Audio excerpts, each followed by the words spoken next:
Et c'est parti pour eux. C'est une couleur que...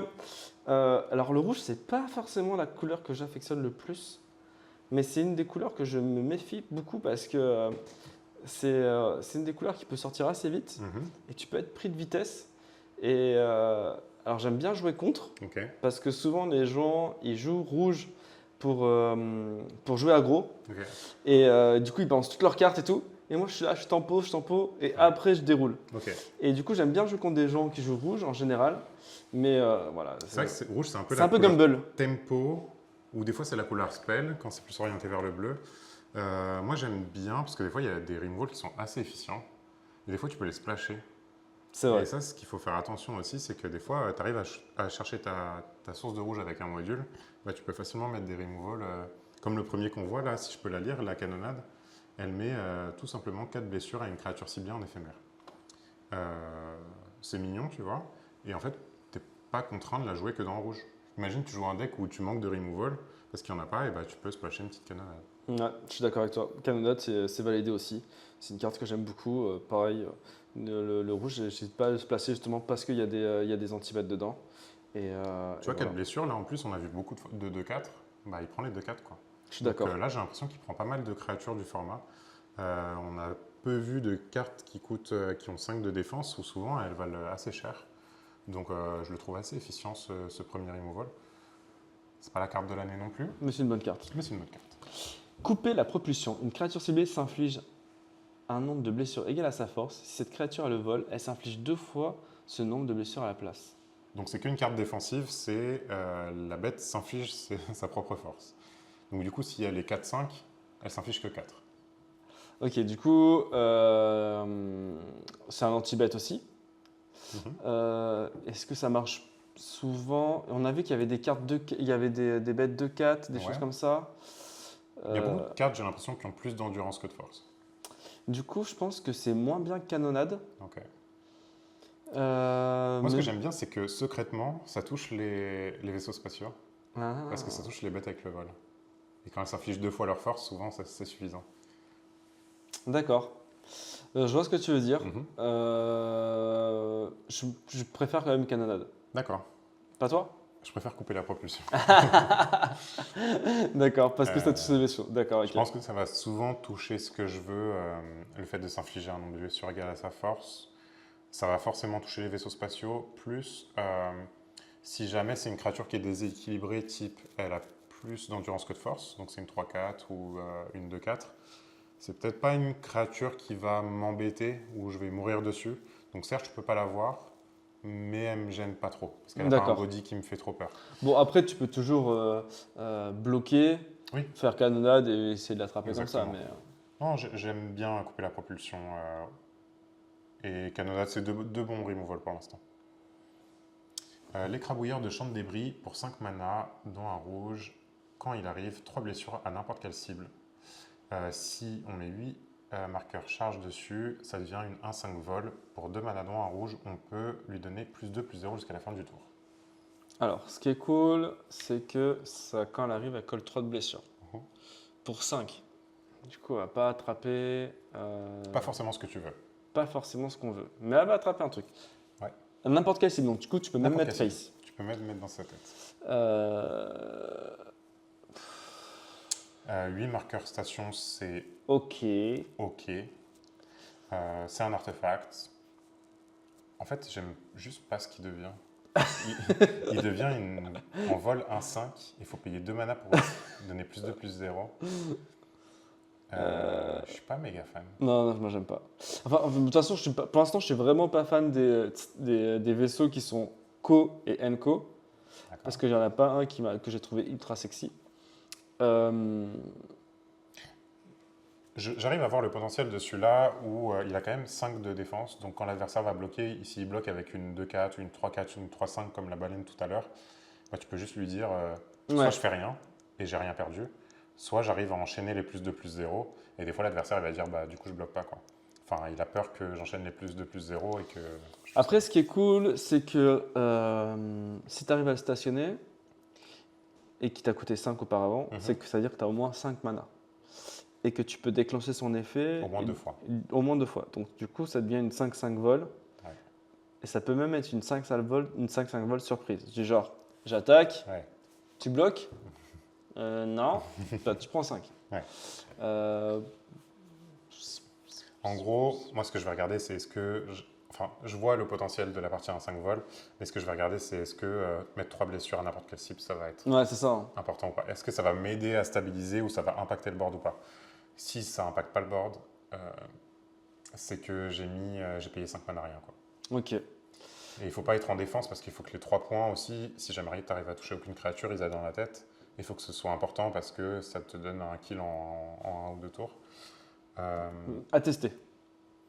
À tester, je veux bien jouer la première. Ouais, c'est ça. Ouais, je veux bien jouer la première. En fait. Forage trop profond. Choisissez l'un. Mettez 5 marqueurs charge sur une cible vaisseau spatial ou planète que vous contrôlez, ou détruisez un artefact ciblé. Je pense que c'est une bonne carte. C'est étonnant, Ouais. C'est étonnant que quoi, que ça soit une bonne carte. hein. Non, mais la partie mettait 5 marqueurs charge. Bah, la c'est ce cible. qu'on veut en vrai. Ouais, c'est pas mal. C'est pouvoir mettre des marqueurs charge sur un vaisseau sans engager nos bêtes. T'as une carte en moins alors que t'aurais pu le faire avec des créatures qui restent, quoi. Putain, c'est pas mal en vrai. Et Parce t'as que, le du- côté détruisez un artefact. Donc, parce que c'est en éphémère. mhm. Donc si par exemple l'écrabouilleur il a déjà trois stations sur lui, Ouais. tu peux faire surprise. Tu peux faire une surprise, ouais. Je peux hop tiens Alors je te que mets tu peux 5 pas le faire en marqueurs. mode- Ah, c'est intéressant ça. Ah. Ah, c'est pas mal. Et du coup bam t'as une 1-5. Ok. Moi je trouve ça ok, hein. Et puis si t'as pas envie de mettre des marqueurs charge parce que t'as pas de vaisseau, Ouais. bah tu peux détruire un artefact parce que le joueur adverse il a mis un vaisseau. Est-ce que s'il n'y a pas de cible artefact en face, tu le joues? Bah si j'ai des Et vaisseaux. t'as des vaisseaux. Ouais je le joue je T'en pense. as 3-4. Ok. Je pense que je le joue. 5 c'est beaucoup hein. 5, c'est pas mal, ouais. 5 c'est souvent la moitié des stations. Moi, je pense que je le joue que si j'arrive à détruire un artefact. Ok. Et que je sens qu'en face, il les a. Si je sens qu'en face, par exemple, je pourrais peut-être en jouer en main deck en AP parce que je me dis beaucoup de gens vont avoir des vaisseaux. Si on passe en draft où les archétypes sont un peu plus définis et que je suis pas sûr de toucher un artefact, je vais peut-être le mettre en sideboard. Par contre, je peux le rentrer si jamais je joue des vaisseaux et ça peut faire l'effet surprise. Mais je vais essayer de le garder le plus longtemps possible pour la partie détruire un artefact. En fait, Pour moi, c'est plus une carte de sideboard pour moi. Ce que j'aime bien, c'est que ça coûte pas cher en vrai. Ça coûte pas cher, c'est Ça un coûte éphémère. pas cher pour 5 marqueurs. Moi, franchement, je crois que j'aime bien la carte. Le prochain, Furie de guerre du front. Pour 3 mana, une 2-3 au début de votre étape de fin, si vous contrôlez au moins 2 créatures engagées, mettez un marqueur +1/+1 sur cette créature. Donc elle-même peut être engagée pour de la station, et il faut qu'il y en ait une deuxième pour qu'elle devienne 3-4 à la fin du tour. Et ça le fait à chaque étape de fin. Donc elle peut grossir et grossir et C'est grossir. pas mal. Au début de votre étape, si vous contrôlez au moins 2 créatures engagées, mettez un marqueur. Ah, marqueur, ça reste, hein. Une 2-3 pour 3. Ouais, je crois que j'aime bien cette carte aussi. Je crois que j'aime bien le rouge là. Le scénario idéal pour qu'elle soit 3-4 tour 3, c'est que tu aies mis une bête tour 1, tu aies mis une bête tour 2 et les deux ont pu attaquer. Ça va pas arriver tout le temps, ça. Ça va pas arriver tout le temps. Parce que toi, il faut que tu arrives à sortir ta bête tour 1 et ta bête tour 2 on curve et la furie tour 3 avec les 3 manas. Et il faut qu'ils puissent attaquer. Sans que tu les perdes, parce que sinon, tu ne peux pas aller chercher le marqueur. J'ai un peu peur que ce soit une carte avec le meilleur scénario qui soit bien, mais qu'en fait, on n'arrive pas à la déclencher tant que ça, et que ça nous fasse faire des mauvaises attaques, entre guillemets, ou des mauvais trades. Ou que tu aies envie de jouer des vaisseaux pour engager tes bêtes. Voilà, ça va peut-être plus fonctionner dans la partie vaisseau spatial. Et il n'a pas forcément de force, lui, pour piloter un vaisseau. En fait, j'ai l'impression que c'est un peu la carte en plus quand tout fonctionne déjà. Ouais. Et tu te dis après, bah, est-ce qu'elle va rentrer, quoi. Donc si tu es dans l'archétype, j'engage mes créatures pour des vaisseaux, pourquoi pas. Mais quand il y est déjà, quoi. C'est pas elle qui va te lancer dessus, en fait. Ok. C'est elle qui va prendre un petit bonus par là parce qu'elle dit ah, j'aime bien ce que tu fais, quoi. À fond de train. C'est une éphémère pour un rouge, une montagne. Une créature ciblée que vous contrôlez gagne +3/+2 jusqu'à la fin du tour. Si cette créature a été lancée pour son coup d'hyperspace, elle acquiert aussi le pétinement et la célérité jusqu'à la fin du tour. Ok. Mais les créatures qui ont hyperspace, elles n'ont pas la célérité, non? Non, elles n'ont pas la célérité, pas toutes. Il y en a qui en ont. D'ailleurs, on va le voir en rouge. Mais si elle l'avait, elle pourrait attaquer. Ah, et du coup, ce qui est cool, c'est que là, ça lui donne la célérité. Mhm. Bon, c'est pas mal, ça aussi, hein. Ouais, et piétinement Dans un, en plus, format, hein. dans un format agressif, là, +3/+2 en plus. Ouais. Oh, j'aime bien. Ça met Ça les a l'air points, d'être hein. fort le rouge là, non? Bah, pour l'instant, j'aime beaucoup. En fait, j'aime beaucoup que ça marche pas seulement sur l'hyperespace. En fait, tu peux juste mettre un +3, +2 qui Ouais, traîne. ça marche très bien aussi. +2 de stats. Si l'adversaire te fait un anti-bet qui met 4, tu peux faire un petit +3, +2 en réponse pour passer au-dessus de l'anti-bet. C'est pas mal, hein? Pour un mana, ça change beaucoup les phases de combat. Oh là. Je crois que c'est le trick, c'est un mana rouge que tu veux dans ton deck Ouais, on blanc est rouge d'accord, aggro hein. un peu, ouais. Ouais, on est d'accord. Je Ouais. suis d'accord avec toi. Il est vraiment pas mal. Après, on a le vaisseau, un autre vaisseau. Tu veux le lire? Non, vas-y. Ok. Le vaisseau a 6 ingants pour 6 mana. Il a pas de TB. Mais Oh! à 3+, il devient vol célérité 6-5. Oh! C'est pas mal, hein? Est-ce qu'on le lit comme une 6 mana 6-5? Vol célérité. Je crois que je le lis comme ça arrive à 6, j'engage une bête à 3 et j'ai une 6-5. Donc plutôt facile quand même. Ah d'avoir la ouais. 6-5. C'est pas mal, non? Ouais, ça met les points, hein. Et l'adversaire, il ne voit pas venir que tu vas lui mettre 6. Ça coûte 6 mana quand même. Je me dis, dans quel deck agressif on joue une carte à 6 mana? Oh, je suis un peu surpris que le rouge il soit. Il est bien, non? Il est pas mal, ouais. Mais 6 mana. 6 mana, c'est beaucoup, hein. 6 mana, c'est beaucoup. Ouais, mais Six mana, c'est beaucoup. 6 mana, tu colles 6, hein. Ouais. Je pense Mais- qu'il n'y a pas beaucoup de. Toi, tu y crois? Ah ouais, de fou! Ouais. J'y crois de fou parce que même si la personne, même si la personne a une créature volante, la créature volante, elle rend rarement 6 de défense, hein. Ouais. Bah, comment je vois cette carte?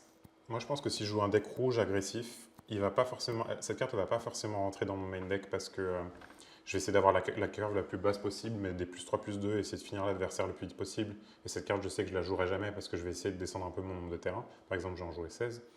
Mais je me dis, post-board, donc quand on va sideboarder tous les deux, l'adversaire il va dire ok, je retire ce que je faisais très tard dans ma partie, je rentre plus de removal, je rentre plus de petites bêtes pour essayer de matcher la dynamique que j'essaye d'instaurer avec ma couleur rouge. Et moi, en contradiction, je vais essayer d'aller un peu plus haut, je vais rajouter des terrains et je peux rajouter par exemple le vaisseau et lui dire bah toi tu m'attends à ce que je joue des petites bêtes et que tu vois, je joue des trucs pas trop gros et que je joue vite, et ben en fait je vais prendre une position où je vais être un peu plus mid-range et je vais t'attaquer sous un angle différent. Moi, c'est un peu comme ça que je la vois, la carte. C'est quand tu veux midrangiser ton aggro. Je ne sais pas si j'ai tort de la penser comme ça, cette carte, mais j'ai l'impression que 6 mana, je ne vois pas beaucoup de decks où je veux la rentrer. Parce que c'est très cher. Ah ok, donc toi tu la jouerais pas. Je ne sais pas si je la jouerai en main deck dans un deck agressif. Et dans un deck midrange, pourquoi pas, mais j'ai l'impression que là, si tu veux juste mettre Ah, des tu points dans penses la que bouche, c'est une quoi. fausse bonne carte? Je trouve que c'est une vraie bonne carte, mais c'est peut-être une vraie bonne carte de side ou un one-off, mais j'ai peur que si maintenant on n'arrive pas à la caster. D'accord. Peut-être s'il y a un facilitateur pour jouer les artefacts, pourquoi pas. On a vu en bleu qu'il y en a un qui ajoute un mana. Il y en a même. Mais- Ouais, ok. Ok, J'ai peur que ce soit une bonne carte, mais qu'on n'arrive pas à la jouer pour 6 mana. d'accord. Manœuvre envahissante. C'est une carte éphémère pour 2, dont une montagne. Les manœuvres envahissantes infligent 3 de blessures à une créature ciblée. Elle inflige 5 blessures à la place si vous contrôlez un vaisseau spatial. C'est un anti-bet classique aussi du rouge. Ça colle 3, c'est toujours cool 3. Et en plus, elle a un petit effet bonus qui peut coller 5 si tu contrôles un vaisseau. L'effet à 3 mana, il va toujours te servir en début de partie, quand tu n'as pas encore le vaisseau. Donc tu t'en fiches qu'il colle 3 ou 5, ce sera la même chose pendant les 3 premiers tours. Et une fois que tu auras le vaisseau spatial, bah, ça devient une super carte pour 2 mana. Je crois que c'est une des meilleures Enco, je pense, de rouge. Elle va être prise très très haut, je pense, cette carte. Ok. Elle gère presque tout ce que tu veux. Par exemple, tu payes 6 mana pour jouer un vaisseau à 6 indons. En face, pour 2 mana, il te l'enlève. Tu as perdu 4 mana en échange. Plus une bête qui s'est engagée pour la stationner. Ouais. Ah non, le Rimwall, il est de qualité là. Bon anti-bet. Ensuite, on a le chercheur de terre cave. Pour 4 mana, c'est une 4-3 menace. Quand cette créature arrive, crée un jeton module de descente. Au début de l'étape de fin de votre prochain tour, sacrifiez ce jeton. Donc tu peux l'utiliser ce tour-ci, le tour d'après, mais à la fin, il part. Donc ça t'oblige à le dépenser quoi. Tu es obligé à le dépenser ou tu peux le sacrifier pour un autre effet. Qu'est-ce que t'en penses, toi? J'en pense que c'est une bonne carte, hein. Ouais, il te crée un petit objet quand il arrive, il est pas mal. Il a la menace. Je suis sûr que tout le monde va oublier au zappé que le jeton, faut Ouais, l'enlever au bout d'un moment. c'est sûr, c'est sûr. Mais ce que je me demande, c'est que si tu as une carte qui dit par exemple à votre étape de fin, vide, piocher une carte. Du Ouais. coup, lui, il se sacrifie. Au début de l'étape de fin de votre prochain tour, sacrifiez ce jeton. Du coup, est-ce que la condition est remplie à ce moment-là? Je crois pas. Non. Il faut qu'elle soit remplie avant l'étape Ouais. de fin. Ok. Quoi qu'il en soit, je trouve que c'est une bonne carte si c'était toi qui attaques, parce qu'il faut bénéficier de la menace. Et on a vu qu'il y avait beaucoup de body de 4. De 4, de 3, c'était assez courant. Donc l'adversaire va souvent double bloc, de toute façon il est obligé, hein, mais avec des body de 3 et de 4. Et que si tu mets un removal dedans, bah, tu peux Ouais, le choper, tu peux le choper surprise. assez facilement. Non, j'aime bien, c'est une bonne carte. Hein. Ouais, Je pense que c'est une bonne carte. En plus, le module de descente, bah, s'il faut le craquer, bah, on le craquera. Hein. Et si on n'a pas besoin de terrain, eh ben, tant pis, hein, on le sacrifiera. Je pense que c'est une bonne carte. Ouais, c'est une bonne carte. Je peux en jouer une, je peux en jouer deux. J'aime bien parce qu'en fait, c'est une option. Quoi. Ouais. Il arrive, bam, j'ai une option, je peux l'utiliser ou pas. C'est pas la carte de l'année, hein. Non, c'est pas la carte de l'année. Mais parce qu'à 4, on peut avoir des très bonnes Unco et des très bonnes rares qu'on veut jouer. Il y aura beaucoup de compétition. En fait, ce qui la rend bien, c'est le fait qu'elle est menace. Ouais. Et on peut se dire que si on va dans un plan de jeu où un peu plus lent, un peu plus mid-range, bah, ça fait quand même, il nous fait quand même avoir un terrain en plus, quoi. Je suis d'accord. C'est pas si mal. Hein. Coureur de Cavaron. À chaque fois que alors c'est une créature artefact robot et soldat pour une montagne. À chaque fois que cette créature attaque, vous payez 2. Si vous faites ainsi, créez un jeton 2-2, incolore robot engagé et attaquant. Sacrifiez ce jeton à la fin du combat. Ça veut dire que tu la joues tour 1. Tu as une 2-1. Tu Ah. attaques, tu payes 2. Tu l'attaques pour 4. Après, le jeton part. Donc, t'as rien construit, tu as juste mis des points, quoi. Quand je lis cette carte, ça Ouais. me donne envie de jouer du noir et de pouvoir sacrifier mes créatures artefacts de 2 robots. Alors, le problème, c'est qu'il est sacrifié à la fin du combat. Il n'est pas Ah, sacrifié ça- à la fin du tour. Oh, bah, du coup, c'est nul. Après, tu as des effets qui sacrifient un petit peu, tu vois, pendant le combat, enfin, en éphémère, quoi. La Attends. 3-2, par exemple, qui sacrifie et surveille 1 Du coup, tu colles les dégâts et après, tu as le temps de sacrifier, tu crois? Du coup, tu peux. Oui, exactement. Ouais, ok. En fait, dans ta phase de combat, tu as une phase de dégâts à la fin, donc tu vas compter les dégâts que tout le monde se prend. Et on est encore en phase de combat, les dégâts ont été infligés, tu peux réagir. Ok. Et après, c'est fini. Et de toute façon, le trigger se met en pile et tu peux y répondre. Ok. C'est juste que moi, ce qui m'embête, ce qui est pas mal là-dedans déjà, c'est que le jeton se sacrifie tout seul, donc ça fait du vide tout seul un peu. C'est vrai. C'est vrai que ça juste trigger le vide. 2-1, est-ce que ça passe? Non. Ça passe une fois. Ça passe peut-être une fois quand tu es tour 1 sur le play, après j'ai l'impression que ça va juste s'échanger Ouais. contre autre chose, quoi. En fait, il scale très mal dans le late game, j'ai l'impression. Ouais, je pense T'es pas que- trop content de le piocher plus tard dans la partie. Je pense que c'est une fausse bonne carte. Je pense que c'est dans l'archétype hyper aggro où tu peux attaquer à chaque fois. Je pense que la carte est forte si ton adversaire fait rien. Non, mais même pas s'il fait rien, mais si tu as vraiment une curve très très basse avec que des interactions à 1 et 2 et des bêtes à 1 et 2 et que tu attaques tous les tours, il peut être pas mal. Moi j'y crois un peu plus que toi, mais je comprends que en fait, tu peux vite être déçu parce que tu arrives tour 3-4 et c'est pas une 2-1 qui va te solutionner ton board, quoi. Puis en plus, tu dois payer 2 à chaque fois. Parce que si tu payes 2, ça veut dire que tu joues pas un truc à côté. Hein. Il faut tout le reste du deck qui va avec. Il faut un deck hyper aggro pour que ça marche. Je suis d'accord. On descend. C'est le gardien Céleste de Cavaron pour 5 mana, une 4-5 portée, vide. Mettez un marqueur +1/+1 sur cette créature. Ok. Donc il arrive 4-5 portée, je pense que ça bloque bien. C'est des stats. Et puis il peut grossir, il peut passer 5-6, etc. Au Moi, fur et à mesure qu'il reste en je défense. pense que pour une commune, Ouais, je pense que c'est une bonne carte. je pense que c'est une bonne carte aussi. Ça peut attraper les créatures qui volent en plus. Ouais. En cas de. Dans un doute, elle peut grossir. Ouais, je trouve ça vraiment pas mal. Tu peux en fait jouer le rôle du défenseur Ouais. si tu es contre des volantes et accumuler justement les gardiens, commencer à leur faire prendre des marqueurs +1/+1 et puis au bout d'un moment tu vas dire j'attaque avec tous mes gardiens. Tu vas être obligé de bloquer parce que sinon tu es mort sur le cumul et donc l'adversaire qui va commencer à bloquer. Non, j'aime bien. Ouais, je suis d'accord avec toi. Je trouve que c'est une bonne carte. Générer de la valeur quand tu défends, c'est souvent pas mal. Donc non, j'aime bien cette carte. Et je pense que ce qui est bien aussi, c'est que ce soit une 4-5 et pas une 5-4. Ouais, complètement. Elle résiste à la canonnade, franchement, c'est des bonnes stats. Donc, moi, je suis plutôt pour.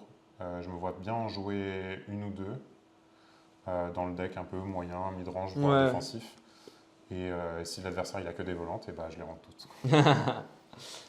Turbo Drone de Cavaron. C'est une créature artefact robot éclaireur pour 3 dans une montagne. tu peux l'engager. Une créature ciblée que vous contrôlez gagne +1/+1 et acquiert la célérité jusqu'à la fin du tour. N'activez que lorsque vous pourriez lancer un rituel. Ok. Alors ça aussi, c'est pareil, c'est une carte qui est souvent dans des sets. Une des cartes Souvent, elle coûte moins cher que ça. Hein. elle coûte moins cher que ça, mais elle donne pas +1/+1. Ouais. Là, elle donne +1/+1, c'est cool en vrai. Moi, j'aime bien cette carte. 3 mana, t'arrives, t'as une créature artefact, tu fais Qui une fait rien. 2-3, qui fait rien. Ok. C'est à partir du tour d'après où tu peux commencer à l'engager pour qu'elle donne un boost aux autres. C'est-à-dire que limite, enfin, si elle n'avait pas de stats, ce serait un peu la même chose. Tu l'utilises tout le temps pour sa capacité. Donc là, il y a un peu de perte là-dessus. Après, est-ce que tu valorises cet effet +1/+1 célérité? Pouvoir donner par exemple la célérité à un gardien céleste, je trouve pas ça pas mal moi. Parce que du coup, tu as une 5-6 qui attaque quand elle arrive. En gros, cette créature, et j'aime pas cette créature, sauf pour un seul cas. Non, il y a un seul cas que j'aime beaucoup en fait. Je trouve que c'est une bonne carte, mais je vais t'expliquer pourquoi. C'est si tu joues hyperespace.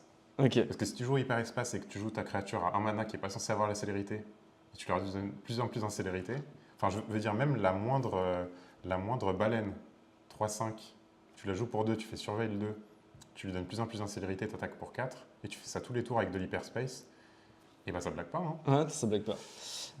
Ok, je crois voir pourquoi tu l'aimes pas, parce que quand elle arrive, elle fait rien. Après, 2-3, c'est ok en vrai, non? Elle fait rien, enfin... Après, c'est une créature artefact, elle peut trigger les effets d'artefact. Oui, elle bloque un peu. Non mais vraiment dans le deck hyperspace, j'aime bien, mais il faut se dire que si l'adversaire la gère, bah il te reste que des cartes hyperspace. C'est pareil, hein, et- célérité, c'est une bonne capacité. Hein. J'aime bien. Je suis pas sûr qu'en action, on se dise en Ok. fait, tu vois, si tu as de la compétition sur les 3 drops, tu vas te dire non, mais en fait, j'ai pas le temps de mettre une 2-3. Ouais. Là, il faut que je solutionne mon board, donc j'ai un peu peur que ça va être bien quand tu es sur le play et quand l'adversaire te laisse un petit peu. Alors, je suis d'accord avec ce que tu dis.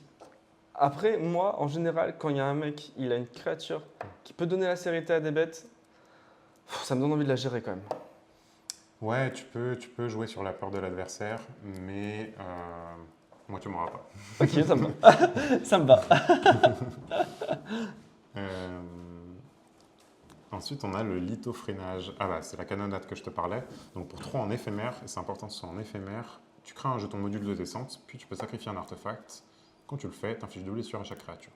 Donc, en gros, tu la joues, tu fais ton token, tu Ouais. peux sacrifier le token. Tu peux sacrifier le Ah token. là là là là là là là là. C'est puis vous pouvez sacrifier un artefact. Donc en gros, le pire scénario, c'est que tu mets C'est 2 l'enfer cette carte. Bah, ça contre un peu les stratégies hyper aggro, c'est une unco. Donc elle va être présente. Franchement, le rouge, il est sexy de ouf. Hein. Si tu joues contre rouge et tu as déjà mis 2 créatures qui sont sensibles à lithofrénage, et qu'en main tu as une 3e créature, tu te dis un peu qui peut se le prendre. Tu te dis un peu est-ce que je la développe ou pas, quoi. Ouais, c'est ça. Hein. Tu dis 2 c'est ok, 3 c'est l'enfer. Donc cette créature elle va peut-être ralentir un peu, cet éphémère il va peut-être ralentir un peu le format. Après, ça touche tes créatures aussi. Hein. Ouais. Donc, Mais il va peut-être faire qu'en fait quand tu l'as l'article, c'est pas gros, quand tu l'as dans ta main, tu sais qu'il faut pas que tu joues tout quoi. Donc Ouais. si ton adversaire, tu le vois, il traîne un peu la patte, tu fais Ouais. et qu'il joue rouge. Bah, s'il prend qu'une créature, c'est ok. Là, s'il en prend 2, c'est un peu compliqué. Je pense que si pour 2, tu as une 2-3, c'est mieux que si tu as une 3-2 officiellement. Moxiste fusionné, c'est un artefact pour 2, dont une montagne, qui fait que quand cet artefact arrive, vous pouvez défausser une carte. Si vous faites ainsi, piocher 2 cartes. Mhm. Pour 3, sacrifier cet artefact, créer un jeton de créature 2/2 incolore robot engagé. Ouais. Ah. Donc en fait, il se remplace. Il se Parce remplace. que tu as fait piocher une carte, enfin la Ouais. carte que tu viens de dépenser. Et ce qui est cool, c'est qu'il set up ton graveyard si jamais tu le joues avec le noir et que tu joues un peu sur la partie réanimation. Il y a beaucoup de cartes qui revenaient des cartes du cimetière et qui étaient bien que si elles arrivaient au bout de cet effet. Donc ça peut être pas mal. Et puis il te fait un artefact à sacrifier, ça fait de la synergie artefact. Il arrive engagé le robot, mais c'est pas grave, tu peux le faire à la fin du tour de l'adversaire. Tu peux le faire, ouais. C'est un peu triste, je t'avoue, si ta curve, c'est faire cette tour 2, le sacrifier tour 3, le Moxite. C'est un peu tristoun, mais pourquoi pas. Ouais, c'est une bonne carte. Hein. En fait, ça peut être un enabler d'un archétype où tu as envie d'avoir des artefacts, ou tu as envie de mettre des choses au cimetière. Ça va pas être la carte de l'année non plus, je crois. Mais ça reste ok. Ça reste ok. Le chef d'équipe mémorial, pour 4 mana, une 4-3, pendant votre tour, les autres créatures que vous contrôlez gagnent +1/+0, hyperespace, pour 2. C'est les autres créatures. Donc lui, c'est la seule créature sur le champ de bataille, c'est une 4-3. Je suis moins fan. Hein. Il fait passer les autres.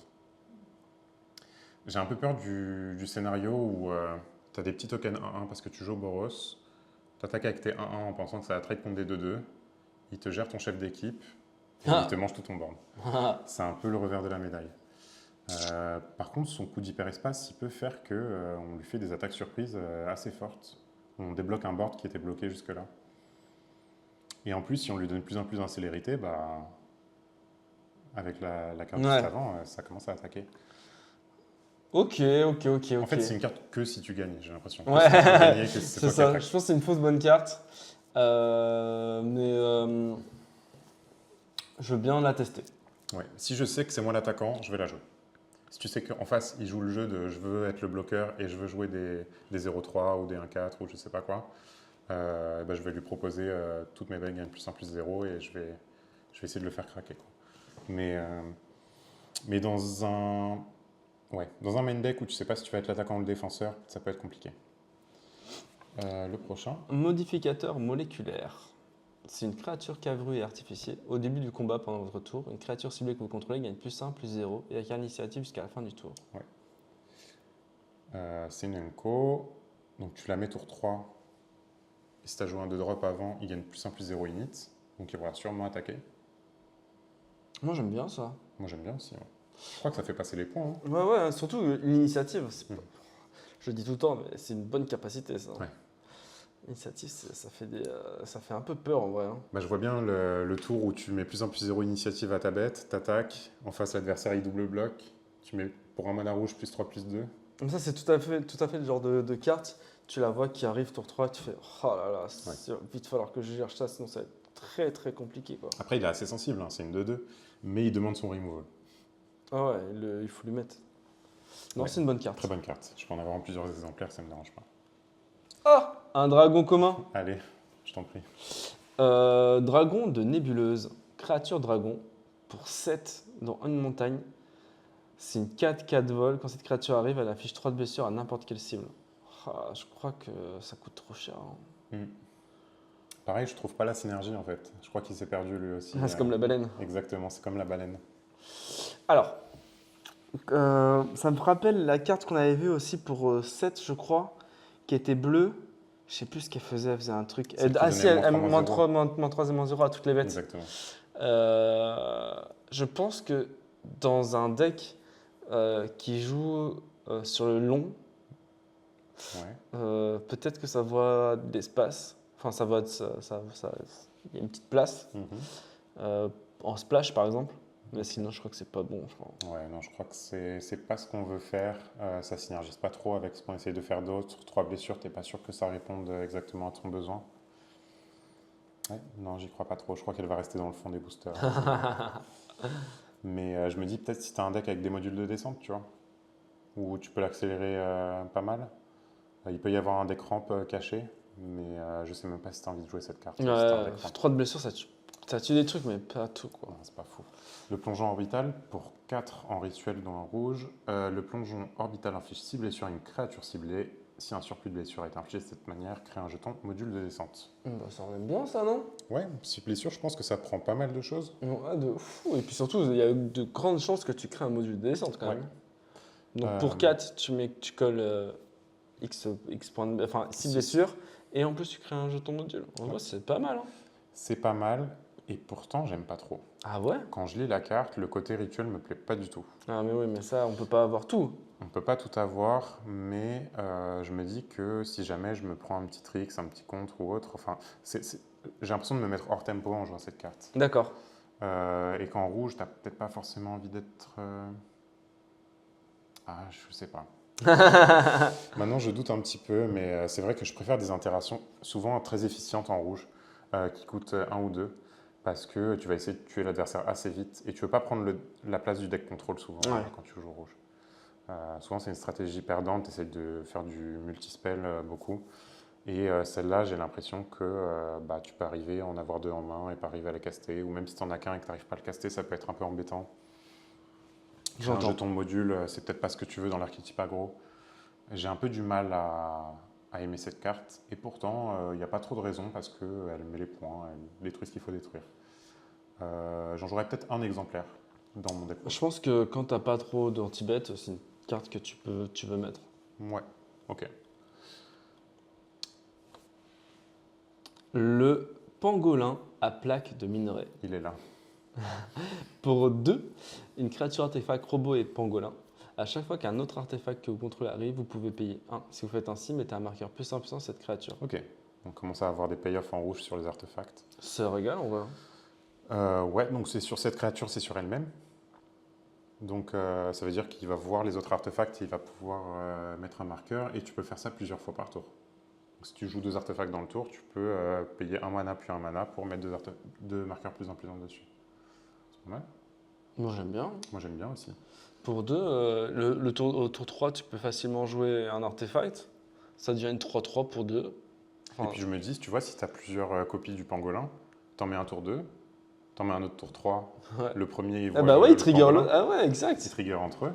Et t'attaques avec une 3-3, ça blague pas. Hein. Non, c'est une bonne carte. Hein. Ouais, je pense que c'est une bonne carte. Ça coûte ton mana, donc faut jamais rater ses Ah mêmes là drops. là, ça m'embête. Le rouge, il m'a l'air fort.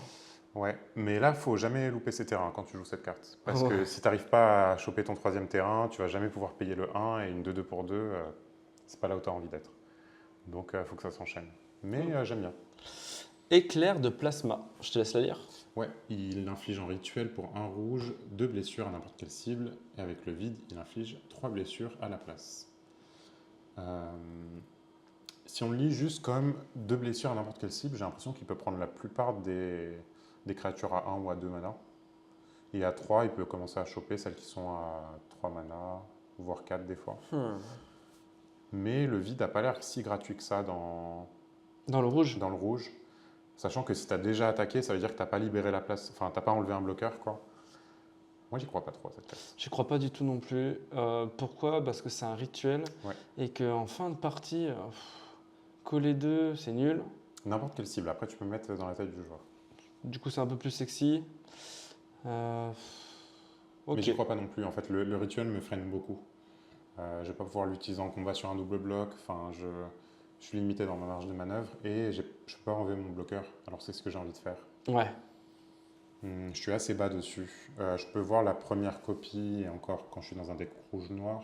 Peut-être rouge-noir, c'est là où elle a sa maison, mais je suis pas convaincu. Vas-y, je t'en prie. Tigre rouge, mécan. Créature artefact, robot et chat. Ah, on n'en avait pas eu encore. C'est une 3-3 célérité pour 4, dont une montagne. Elle a Hyperspace 2. Ouais. Donc du coup, tu peux la jouer pour 2, coller 3, Ouais. et la mettre de côté un petit peu plus tard pour le tour 4. C'est mignon. C'est mignon. C'est exactement comme ça que je m'imagine une carte commune. Ouais. Une carte commune, ok, on va dire. Ce serait pas un artefact, elle me plairait beaucoup moins la carte. Ouais. Mais là, le fait que ce soit un artefact avec les pangolins qu'on a vus avant, je me dis, ok, juste avec des communes, tu peux commencer à faire un deck qui met pas mal de points dans la tête. Je la trouve ok cette carte. Ouais, elle est ok. Et je me vois la jouer dans mon deck. Peut-être que si j'ai trop de copies, bah, ça me solutionne pas vraiment mon board, mais je vois la première dans mon deck. Il y a pas mal d'artefacts hein, dans Edge. L'élémental vestigial pour 2, une 0-4 portée. À chaque fois qu'un terrain arrive, c'est touche terre du coup. Cette créature gagne +2/+0 jusqu'à la fin du tour. Donc touche terre, c'est un terrain que vous contrôlez arrive. Qu'est-ce qu'on en pense de ça? Moi j'aime bien. J'aime bien parce que ça peut bloquer les créatures qui volent. Ouais, 0-4 portée. Touche terre, c'est une mécanique qu'on va souvent déclencher. Il faut faire un peu attention quelquefois à penser à garder ses terrains pour pouvoir justement trigger les effets. Mais bon, après, on n'a pas forcément envie d'attaquer avec une 2-4. Ouais. Mais en tout cas, en début de partie, ça fait j'ai une 0-4, vas-y, poteau, viens me bloquer, viens me toucher. Quoi. Bah en fait, elle peut se lire dans 2 archétypes, j'ai l'impression. Enfin, tu as l'archétype un peu avec des modules où tu peux faire plusieurs arrivées de touche terre dans le même tour, qui peut-être l'archétype plus vert rouge. Et puis moi, j'aime bien que ce soit une 0-4 portée. Parce que si l'adversaire il joue noir et qu'il compte sur toi pour déclencher le void, et qu'il joue même des 3-2, et ben tu lui dis bah je bloque, et puis il se passe rien. Et puis Exactement. il n'arrive pas à déclencher son vide.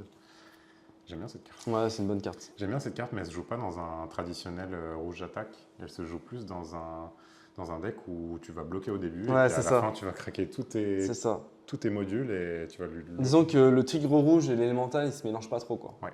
Mais tu as envie d'avoir les modules pour ça, même en défense, tu vois.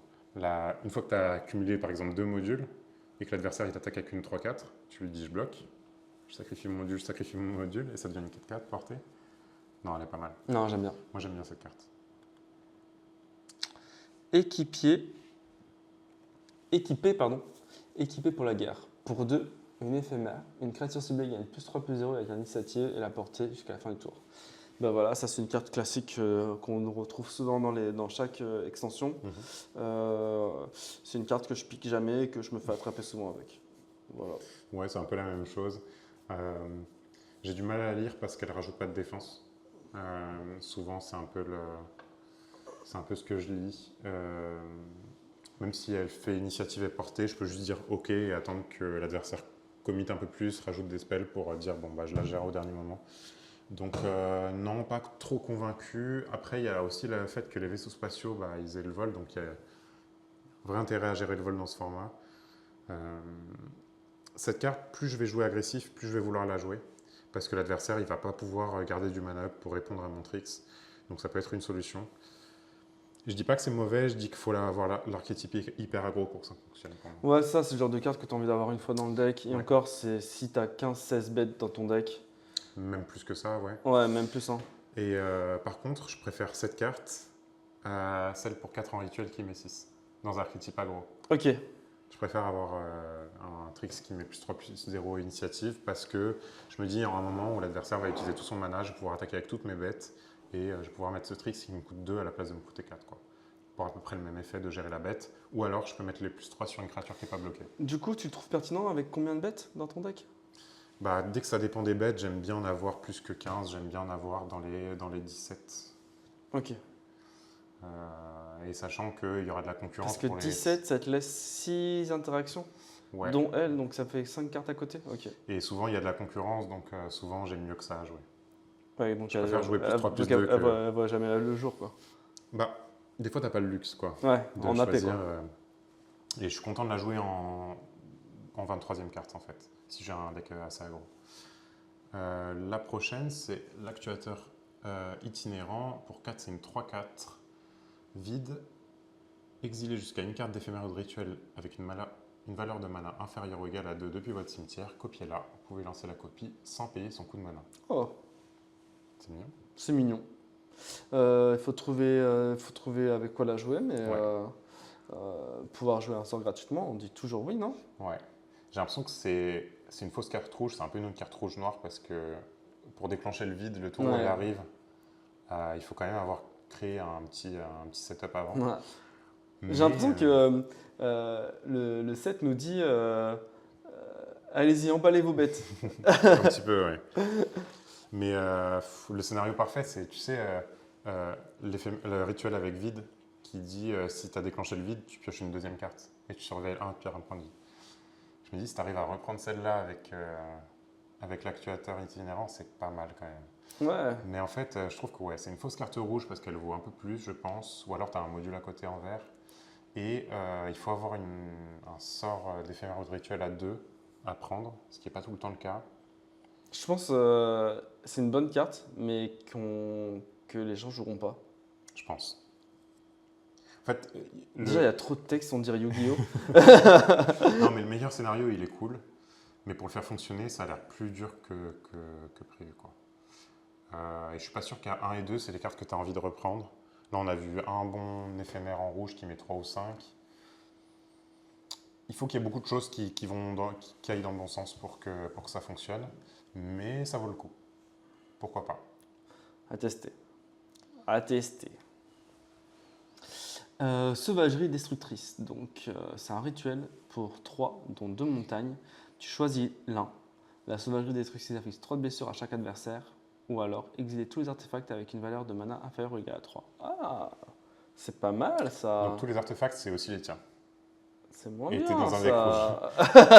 C'est un peu ce que je me dis, c'est cohérent avec l'esprit du rouge, mais en fait, tu t'enlèves ton propre plan de jeu, je crois.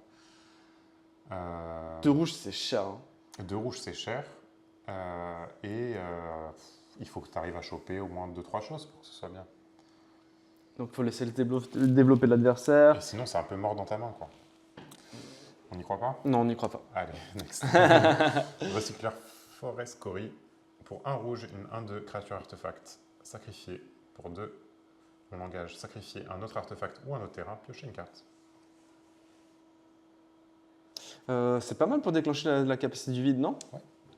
Ça déclenche la capacité du vide, ça permet de faire un sacrifice d'artefact quand besoin, même un terrain quand tu es dans le late game. Ouais. Et tu pioches une carte. Ouais, C'est une bonne carte, j'aime bien. j'aime bien aussi. En plus, je me dis, si je le joue avec le bleu, c'est une capacité d'artefact, donc du coup, je peux engager ma fée. Tu sais qui a ajouté 2 bleus pour les capacités pour la jouer. Je crois que c'est le genre de carte que j'aime pas mal, juste parce que même si tu la pioches un peu tard, tu peux commencer à piocher des cartes en sacrifiant Non, des je terrains. suis d'accord. Et surtout, pour un rouge, t'as une 1-2, quoi. Et tu as un artefact, donc pour tes pangolins, pour 1 rouge, tu peux mettre des marqueurs sur tous tes pangolins. Et puis même, les stats, elles sont cool. Ouais, elles sont cool. Non, c'est une bonne carte, j'aime bien. Je vais pas en jouer beaucoup d'exemplaires, je vais en jouer, je pense, un. Le deuxième est peut-être un peu moins bien, mais elle est ok cette carte. Ah, c'est drôle, je suis surpris que tu joues. Que tu aies du mal à mettre la deuxième carte et tout. C'est vrai? Ouais, je pense qu'il faut. Du coup, j'ai l'impression que dans tes decks, il faut vraiment mériter sa place, quoi. Un peu.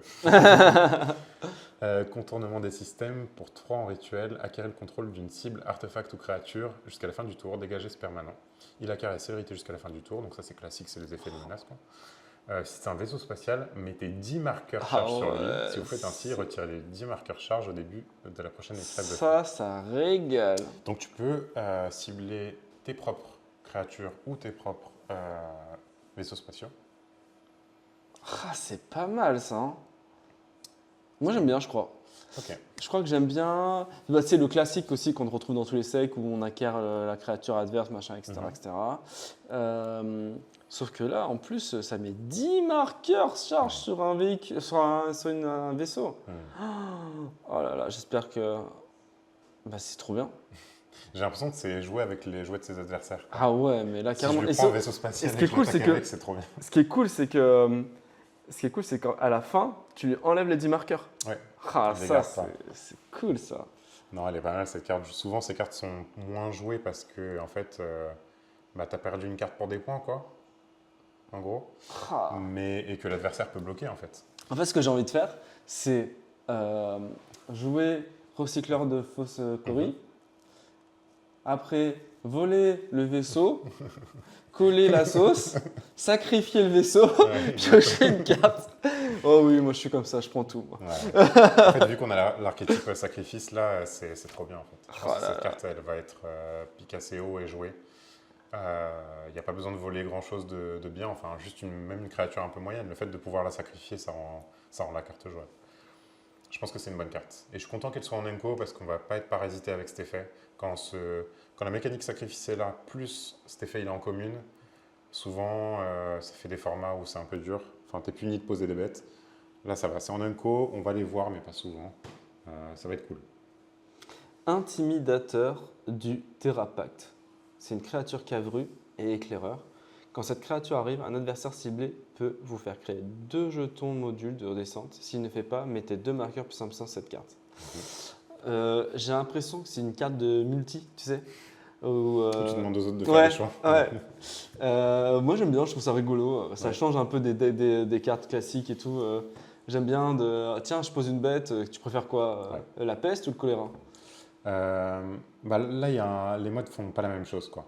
Je pense que l'adversaire, si tu sens que son but c'est de te mettre à 0, tu vas peut-être pas lui donner les marqueurs, tu vas peut-être lui donner les jetons jetons modules. C'est quand même pas bien de donner des modules. Hein. C'est pas bien de donner des modules, mais tu lui dis s'il peut pas les sacrifier et si son plan de jeu c'est pas de les sacrifier pour avoir des terrains, c'est pas la folie non plus. Enfin, c'est de lui donner des ressources, mais si tu es content d'aller dans le late game, ça me va. Donc toi tu donnerais plutôt des modules? Ça dépend de la texture, quoi. Si c'est un rouge-vert qui a besoin des modules, je ne vais pas lui donner. Si c'est un rouge-noir qui a besoin des modules, je ne vais pas lui donner, je vais lui mettre des marqueurs.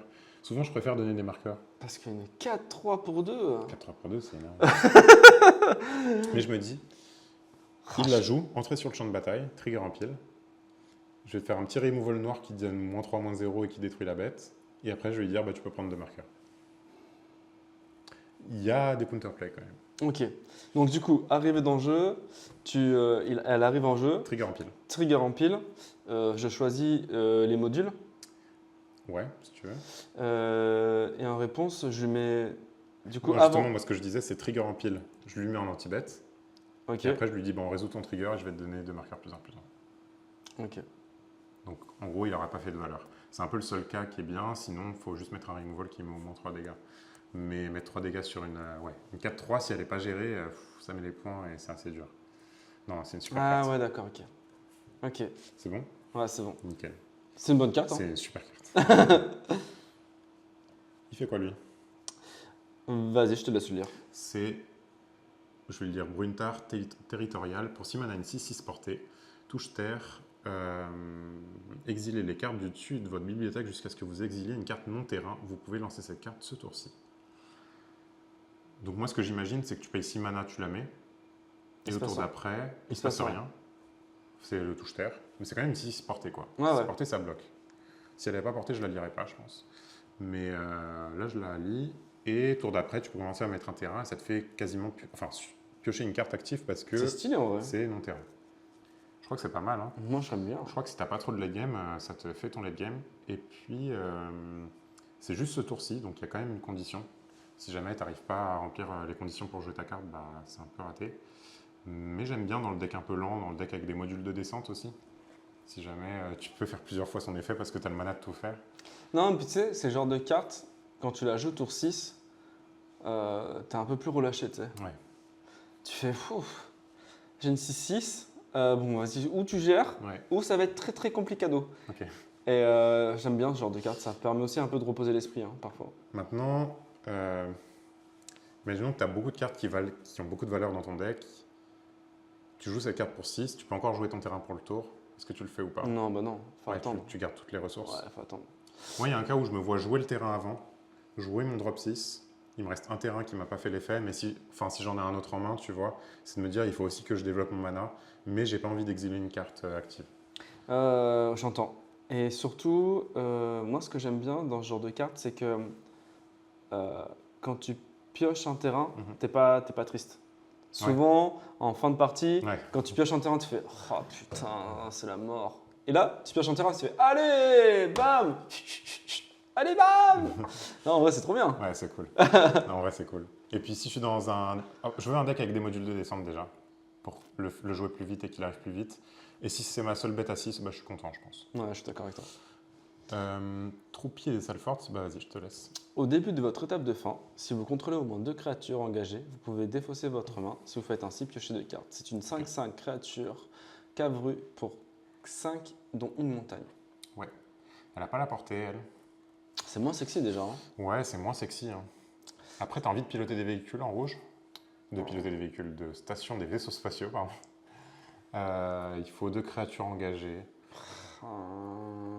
Ce qui est cool, c'est que ce qui est cool, enfin, ça t'oblige aussi à avoir ta main vide. Parce que quelquefois, Ouais. tu peux avoir une carte bien dans ta Que main, t'as pas envie d'enlever, t'as pas envie d'enlever. On n'y croit pas? C'est pas que j'y crois pas, c'est qu'elle est bien sans être bien, quoi. C'est une fausse carte bien, quoi. Ouais. On voit le cas où tu n'as plus de cartes en main, tu as une facilité à les engager tes Ouais. bêtes, ça te fait piocher 2 cartes par tour. Mais il y a aussi le cas où c'est la seule bête que tu as sur le champ de bataille, Mm. tu triggers pas son effet. 5-5, c'est des stats, mais tu as payé 5, donc bon. C'est ok. Enfin, 5/5 pour 5, c'est ok, quoi. Ouais, je pense que si tu as de la compétition à 5, je pense que tu Ouais, la tu la joueras joues pas. pas. J'ai pas l'impression que ce sera ta meilleure carte à 5. Qu'est-ce qu'on a après? La pisteuse de trame ardente. Pour 3 mana, c'est une 2-3. À chaque fois qu'une autre créature ou qu'un autre artefact que vous contrôlez arrive, cette créature inflige une blessure à chaque adversaire. Hyperespace 1. Hyperespace 1. C'est pas mal, hein? Si on est dans un deck où on veut jouer des artefacts, Ok. tu décurves de 1, tu joues tes 2 artefacts, ça fait moins en dégâts, moins en dégâts. Mais en fait, je sais pas pourquoi, mais je trouve pas l'hyperspace sexy, là. En rouge, Ouais. il te plaît pas trop? Hum, Bah en fait, moi il me plaît quand tu commences à dire que tu donnes la célérité à ta bête. Ouais. Ça peut être pas mal. Tu la payes que 1 rouge, tu lui donnes la céloche, et d'un coup, t'as 2-3 points, quoi. Après, une fois qu'elle est là, à chaque fois que tu vas jouer tu vas jouer un artefact sur la ping de 1, Mhm. c'est sympa ça. Ou une créature, hein. Ça Ou une marche, les créature. créatures Ouais, aussi. bah, les deux, une fois qu'elle est là, c'est cool quoi. Moi, je suis un peu plus haut que toi sur cette carte. Je pense que c'est la carte qui est bien parce que déjà, j'aime bien l'hyperespace 1. Si on joue avec des cartes qui donnent la célérité, ben, on va mettre les points. Et une fois qu'on ne pourra plus mettre les points parce qu'il n'y a que des bloqueurs en face, et ben, on a juste à jouer des bêtes. Donc c'est facile, synergie jouer des bêtes, c'est assez facile. Et on va prendre des petits pings à droite à gauche et on va réussir à finir l'adversaire. C'est vrai que souvent mettre des petits pings comme ça, on sous-estime, mais ça fait la game hein, parfois. Hein. Ouais, et puis ça déclenche le vide aussi, hein, pour un mana. Ouais, Ça, c'est pas anodin, quoi. C'est vrai, je suis d'accord avec toi. Non, j'aime vraiment beaucoup cette carte perso, et surtout quand on l'a en plusieurs exemplaires, je pense que ça peut, Ouais, bien ça peut sûr. être assez fatal Ah assez ouais, vite. déjà quand tu pings de 2, c'est pas la même. Gardien de Zoo Mécan. Créature artefact robot. Ajouter. Alors tu peux l'engager, ajouter une montagne. Ouais. Et pour 7, une créature ciblée que vous contrôlez gagne plus 4 plus 0 jusqu'à la fin du tour, n'activez que lorsque vous pourrez lancer un rituel. C'est nul. J'ai pas lu non plus la dernière partie. Je crois que ça arrivera assez jamais, qu'en rituel, c'est pas foufou. C'est juste pour faire du mana quoi. Ouais, c'est une 1-3 pour 2. C'est une 1-3 pour 2 qui fait du mana. Je pense qu'il y a des gens qui la prendront. Ouais. Pour cet effet de ajouter une montagne. Moi, je trouve ça fatigué. Je pense que c'est fatigué aussi. Ouais. Le seul truc qui est cool, c'est que c'est un artefact, du coup ça trigger les artefacts. Oui, mais quitte à jouer un artefact, je préfère jouer la 1-2 points. Enfin, jouer des artefacts qui valent moins cher et peut-être qui ont d'autres effets. Meilleur scénario, je le joue tour 2, c'est pour ramper dans des choses plus grosses, mais on a vu qu'il y avait des bonnes cartes à 2 et à 3. Donc c'est peut-être prendre un archétype rouge-vert. Ouais, c'est ça. Un peu C'est ce rampe. que j'allais dire. Ouais, je suis pas convaincu. Oh, On en a parlant fini. du vert. Et bah nickel. Ben nickel. C'était fort le rouge. Hein. Ouais, le rouge c'est Je suis sexy. impressionné. Hein. Franchement, le rouge c'est sexy, j'ai bien aimé. Je trouvais que le bleu était cool. Mhm. Ah, le rouge c'est quand même pas mal. Hein. Ça donne envie aussi. Eh ben écoute, super, on a fini Yes. le rouge. On s'arrête là. On s'arrête là. On passera au vert la prochaine fois. Ça marche. Allez, zou! Ciao.